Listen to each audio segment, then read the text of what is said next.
Brazil के 3000 kilometre दूर किसी और स्टेट में चले जाऊंगा ब्राजील के अंदर, मेरा ये डॉक्यूमेंट वहां पे भी वैलिड माना जाएगा। यानी स्टेबल यूनियन यानी ब्राजीलियन से शादी कर ली या लिविंग टुगेदर कर ली है, जिसको ये मेरा एक्सपीरियंस है 3 साल का ऑथेंटिक एक्सपीरियंस, ठीक है, सच्चा जो मैंने खुद एक्सपीरियंस किया है। 1 लाख, कहीं पे 1.25 लाख, कहीं पे 1.5 लाख और कहीं पे 1,45,000, ठीक है, 1,45,000 तक ये एक प्राइस ब्रैकेट है जो मैं आपको बता रहा हूँ 2 कमरों के फ्लैट की।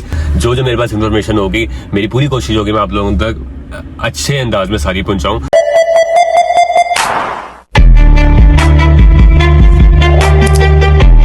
जी तो अस्सलाम वालेकुम, कैसे हैं आप सब? उम्मीद करता हूँ खैरियत से मजे में होंगे। Welcome back to another vlog, और welcome back to another video भी कह सकते हैं। ये व्लॉग तो नहीं है, जस्ट एक इंफॉर्मेशन टाइप वीडियो है।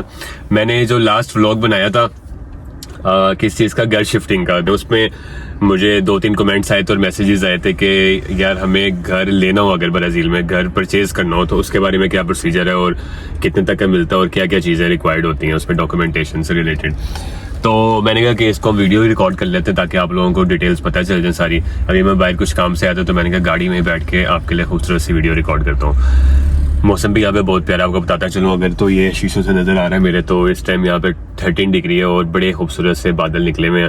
और अभी मैं गाड़ी के शीशे बंद करके बैठा हूँ अंदर क्योंकि बहुत सर्दी है यहाँ पे। अच्छा, तो अब हम बात करते हैं अपने टॉपिक के ऊपर आते हैं। मैंने जो व्लॉग बनाया था कि हमने घर जो है बेसिकली शिफ्ट किया, ऑब्वियसली यार इतना अमीर नहीं अभी मैं कि मैं अपना घर खरीद लूँ। इंशाल्लाह जब अल्लाह ने दिया तो छप्पड़ फाड़ के देगा मुझे और आपको सबको, आमीन। तो घर ऑब्वियसली हमने पहले भी रेंट किया, तो जब भी रेंट ही किया, दूसरा घर शिफ्ट जो किया वो भी रेंट पे लिया। अच्छा, रेंट का मैंने थोड़ा सा प्रोसीजर डिस्कस कर दिया था पीछे व्लॉग में, ठीक है। मैं फिर आपको थोड़ा सा शॉर्ट ब्रीफ इंट्रोडक्शन देता हूँ और साथ में ना डोनेट भी खाते हैं ताकि डोनेट खाते हुए बातें करें, वो ज़्यादा मज़ा आएगा। रेंट का यार बेसिकली ये प्रोसीजर है कि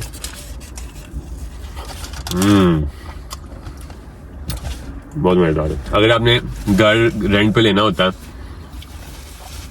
तो बहुत रेयर चांसेस हैं कि आपको जो डायरेक्ट है वो और डायरेक्ट ओनर से मिल जाए, क्योंकि यहाँ पे जो ओनर ब्राजीलियंस होते हैं ना वो बड़े सेंसिटिव से होते हैं, डरपोक से। वो कहते हैं कि यार हम लोग खुद जिम्मेदारी ना लें।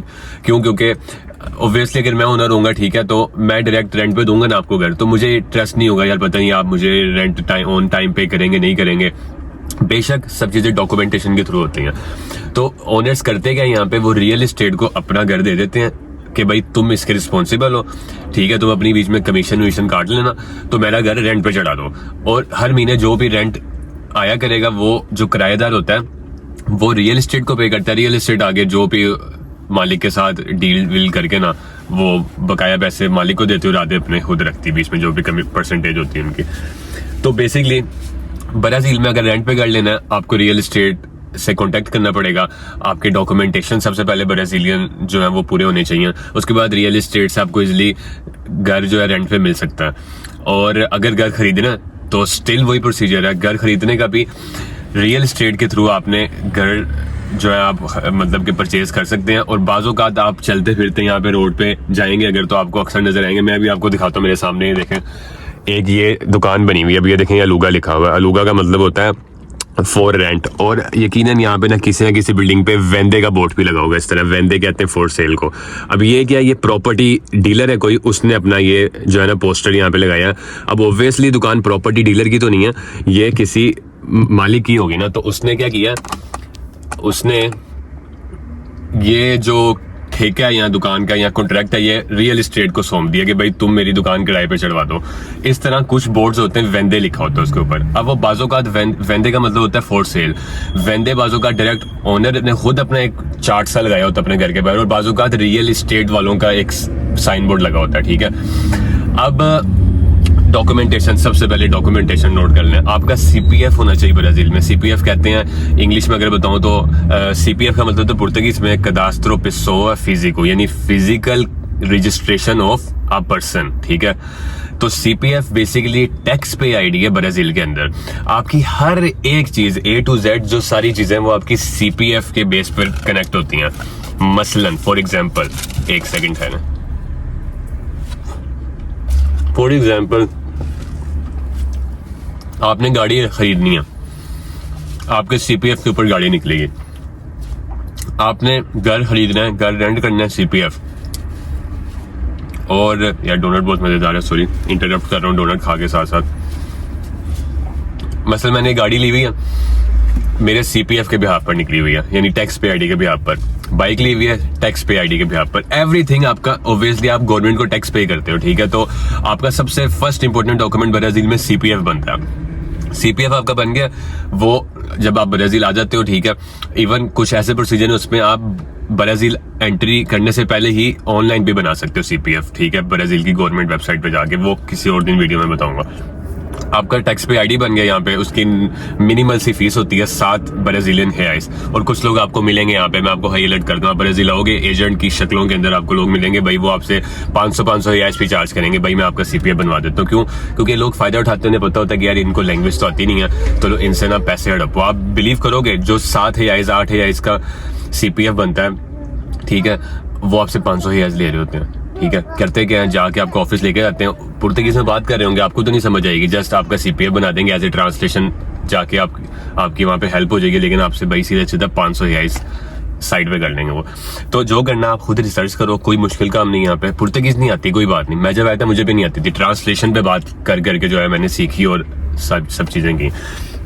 आपका बन गया CPF के बाद बारी आती है आपका ब्राजीलियन ID कार्ड बनना, जिसे ब्राजीलियन रेसिडेंसी कहते हैं। उसके यार डिफरेंट प्रोसीजर है, मतलब दुनिया आके असाइलम डालती है, कुछ दुनिया आके लिविंग टुगेदर कर लेती है, यानी स्टेबल यूनियन, यानी ब्राजीलियन से शादी कर ली या लिविंग टुगेदर कर ली है, जिसको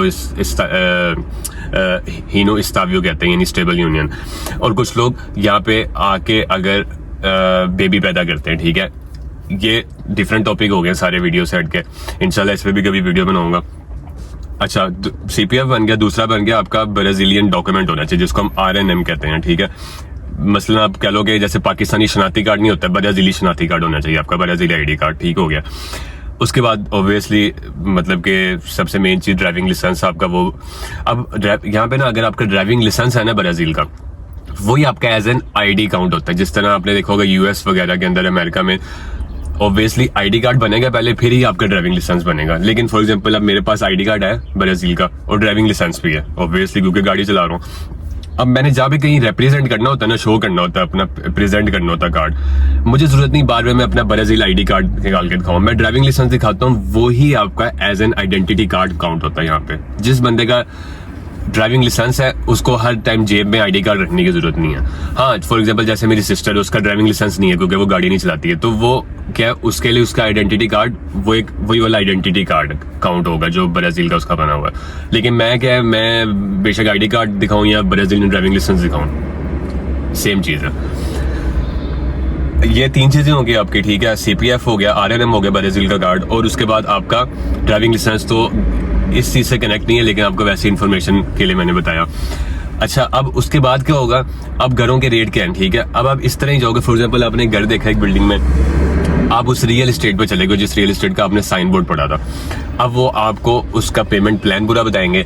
अब मैं आपको एक रफली आइडिया दे देता हूँ, it depends on area also. अगर आप एक normal middle class type area में रह रहे हो, वो भी मिडिल क्लास भी यहाँ पे समझो पाकिस्तान के A1 क्लास काउंट होते हैं एरियाज, बहुत सिक्योर, सेफ और खूबसूरत तरीन, ठीक है। आप वहां पे रह रहे हो, अगर ठीक है एक नॉर्मल मिडिल क्लास एरिया लेते हो, तो वहां पे आपको 2 कमरों का जो फ्लैट है, 2 कमरे, एक वॉशरूम होता है और एक लाउंज।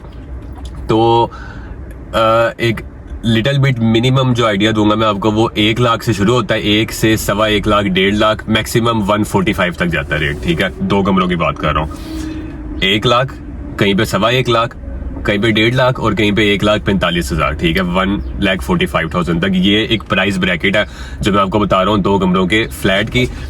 ऑब्वियसली इसमें शिशके भी हैं, मतलब आपको पूरा एक कॉन्डोमिनियम टाइप मिलता है। कॉन्डोमिनियम यहाँ पे कहते हैं एक, मतलब कि प्रॉपर एक सोसाइटी, मतलब बिल्डिंग होती है, बिल्डिंग के अंदर ही आपको बेसमेंट में पार्किंग शार्किंग मिलेगी, ठीक है, बच्चों के खेलने मिलने की जगह, जिम शिम होगा अंदर, ठीक है, स्विमिंग पूल भी होगा बाजू का अपार्टमेंट्स में। एक शिशके वाला अपार्टमेंट आपको इस रेंज में मिल जाएगा 2 कमरों का, ठीक है। अब अगर आप बात करते हो कि मुझे अपार्टमेंट नहीं घर चाहिए पाकिस्तान की तरह, उसको काजा कहते हैं, घर भी आपको मिल जाएगा। हाँ, घर में भी आपको सस्ती रेंज में मिल जाए, 80-90 हज़ार हेयाइस ब्राजीली हेयाइस में भी मिल जाए, ठीक है।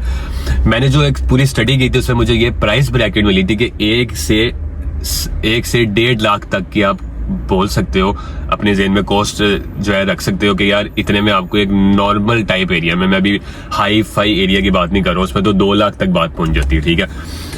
ये आपको मैंने एक प्राइस ब्रैकेट बता दी, एक फ्लैट की 2 कमरों की, ठीक है, अच्छे वाले फ्लैट की। अब प्रोसीजर क्या है, अब उस पर आप पे डिपेंड करता है आपने कितना एडवांस देना है, ठीक है, मतलब आप कितनी डाउन पेमेंट कर रहे हो, ठीक है, जिसको हम लोग एडवांस पेमेंट भी कह सकते हैं और पुर्तगीज में पागामेंटो इंतरादा कहते हैं, यानी एंट्रेंस पेमेंट, ठीक है। आप एंट्रेंस पेमेंट कितनी कर रहे हो, मैंने एक घर देखा है 1.5 लाख का, अब मैं कहता हूँ यार मैं 50,000 रियाइस जो है वो एंट्रेंस पेमेंट दे देता हूँ, ठीक हो गया। और बाकी क्या करोगे आप, बाकी आप इंस्टॉलमेंट कर लोगे, मतलब बैंक से फाइनेंस कर लोगे बाकी चीज, ठीक है।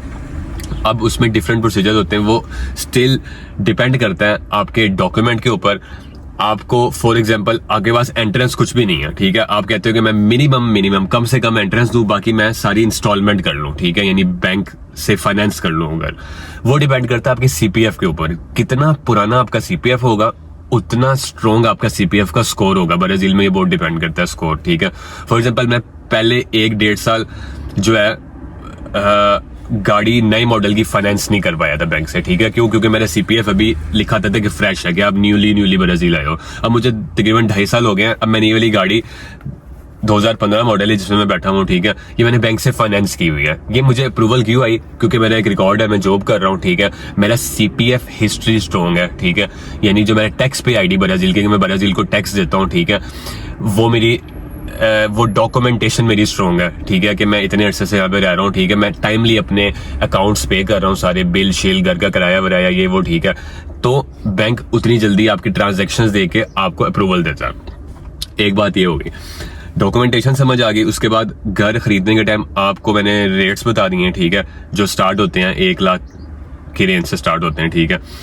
80-90 हज़ार हेयाइज भी और 70,000 हेयाइज भी आपको मिल सकते हैं, जो घर होते हैं पाकिस्तान में जिस तरह एक नॉर्मल घर टाइप बने होते हैं, वो थोड़े से पीछे वाले एरिया में जो आपको मिल जाएंगे। वो भी एरिया बुरे नहीं है, मैं आपको बता रहा हूँ, ठीक है, सेफ्टी पॉइंट ऑफ व्यू की वजह से भी सही है।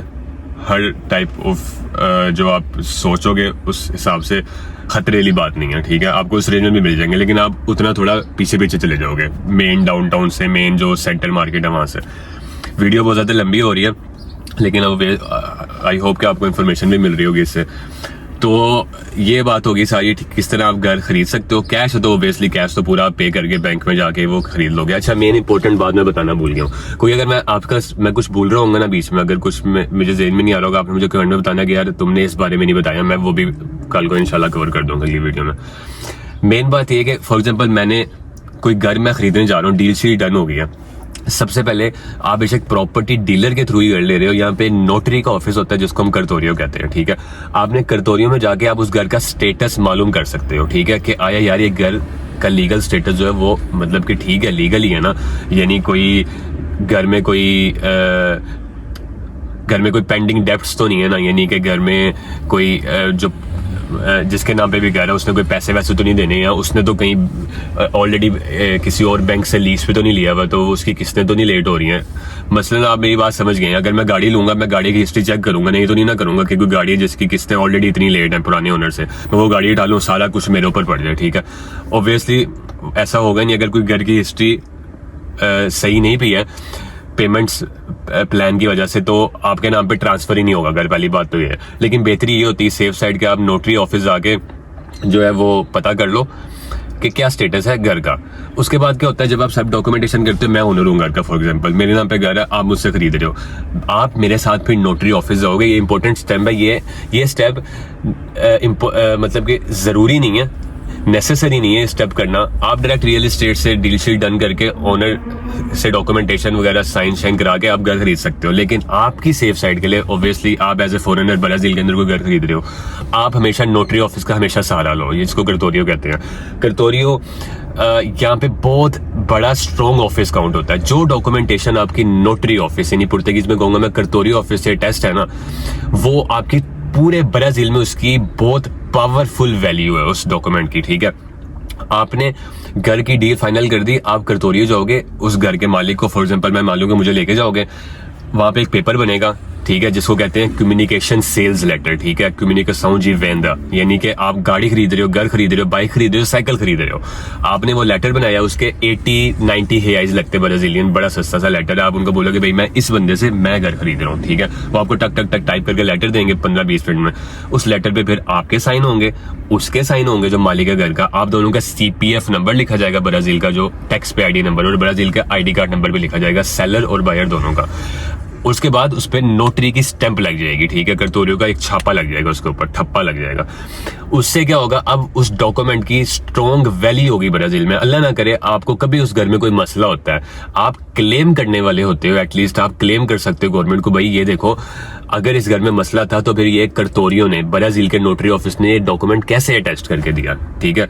नोटरी ऑफिस हमेशा तब अटेस्ट करके देता तब जब वो चीज एक नंबर हो, ठीक है। ये पाकिस्तान नहीं है, सॉरी टू से, कि वहां पे आप नोटरी के ऑफिस पे जाओगे, ठीक है, तो भाई वो ऐसे ही टेस्ट कर लेंगे, क्योंकि करप्शन हर जगह होती है। लेकिन एटलीस्ट ब्राजील में अभी तक ऐसा केस सुनने को नहीं आया। नोटरी ऑफिस आपका कोई 2 नंबर डॉक्यूमेंट या कोई 2 नंबर चीज वो ऐसे टेस्ट नहीं करते, वो वेरिफिकेशन होती है पूरी, ठीक है, उनकी एक जिम्मेदारी है।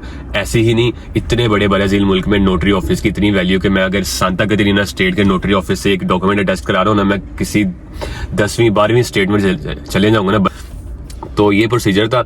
एक आपने अपना बजट सोचना है, जो मैंने आपको एक प्राइस ब्रैकेट बताई है वो सोचनी है। उसके बाद आपके ओब्वियसली जब आप आओगे आपके डॉक्यूमेंट यहाँ बनेंगे पहले, उसके बाद आप कोई चीज की खरीदो फरोख्त कर सकते हो। और उसमें बीच में नोटरी ऑफिस को हमेशा रखो। गाड़ी, साइकिल, बाइक, घर खरीदने पे, घर रेंट पे लेने पे पर भी कोई भी मामला हो, उसमें नोटरी ऑफिस एक सेफ साइड होता है। आपके पास एक आपको पॉजिटिव पॉइंट मिल जाता है। आई होप कि आपको इसमें जितनी बातें समझ आ गई होंगी। और किस किस टॉपिक पर वीडियो बनाना मुझे बताना है। इंशाल्लाह ये मेरा एक्सपीरियंस है, 3 साल का ऑथेंटिक एक्सपीरियंस, ठीक है, सच्चा, जो मैंने खुद एक्सपीरियंस किया, खुद चल के बात करके एक चीज एक्सपीरियंस किया, ठीक है। कर्तोरियो ऑफिस हो गया, घर रेंट करना, गाड़ी खरीदना, ठीक है, बाइक खरीदना, ठीक है, हत्ता के साइकिल भी खरीदी मैंने, ठीक है, मैं मजाक कर रहा हूँ, लेकिन साइकिल को तो मैंने ओब्वियसली कर्तोरियो से टेस्ट नहीं करवाया था। मतलब साइकिल खरीदने से गाड़ी खरीदने तक का सब एक्सपीरियंस अल्हम्दुलिल्लाह आपके भाई को यहाँ पे है। तो आपने सिर्फ ये करना है, सपोर्ट करने के लिए चैनल सब्सक्राइब लाजमी करना है, मेरी इस वीडियो को शेयर करें, ठीक है, कमेंट में और चीजें बताएं आपको ब्राजील के बारे में और क्या क्या जानना है। और अगर आपको ऑब्वियसली ये वीडियो अच्छी लगी तो लाइक करना मत भूलिएगा, और जो है सब्सक्राइब भी करें। इंशाल्लाह नेक्स्ट वीडियो में मुलाकात होगी। तब तक अब हम अपना डोनेट यहाँ पे इतना रह गया खाली कर लेते हैं, और अपना बहुत सारा ख्याल रखें, दुआ में याद रखें, जा रहे हैं खुश रहें। अंटिल देन अस्सलाम वालेकुम।